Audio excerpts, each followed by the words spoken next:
પતિ તમને હું એક વાર્તા કહું. એવું બોલો. એક છે ને સુખી પતિ હતો. કયા જન્મમાં કઈ સાલમાં કયો હતો? અરે સાંભળો તો ખરા. એને કીધું પણ સુખી પતિ હોય જ નહીં બકા.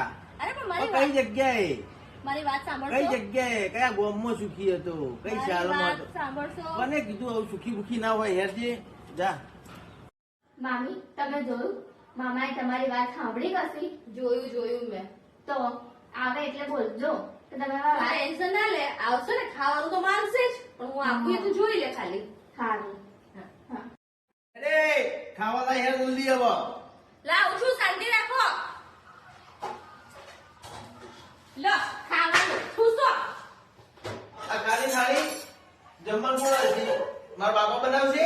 મારી વાર્તા સાંભળી હતી તમે? એ વાર્તા ઓલો બાજુના પેલી વાર્તા કહેતી હતી તમે? એ વાર્તા વાર્તા નહીં સાંભળી તો ખાવાનું યાદ છે. ખાવા જોઈએ વગર મારે નહીં કરે જાઓ. વાર્તા નહીં સાંભળી તો વાર્તા સાંભળો પહેલા. એવી વાર્તા મને મેં કીધું ને પેલી વાર્તા કહેતી સુખી પતિ અરે વાળા. જાવ પણ સુખી પતિ ત્યાં ગોમમાં જો તમે સુખી પતિ વાર્તા કરો ખોટી બસ સુખી પતિ ત્યાં ભોળા ભોળા તમે સુખી ખાવા પતિ. જોઈએ છે. અમે કઈ વાર્તા સાંભળી નથી. હા તો લેવા દો. આ બી નહીં બોલે. ચલો છોડો, જવા દો. આનો કોઈ વેદ કરવું પડશે વિચારવું પડશે આમ તો જિંદગી બરબાદ કરી નાખી યાર.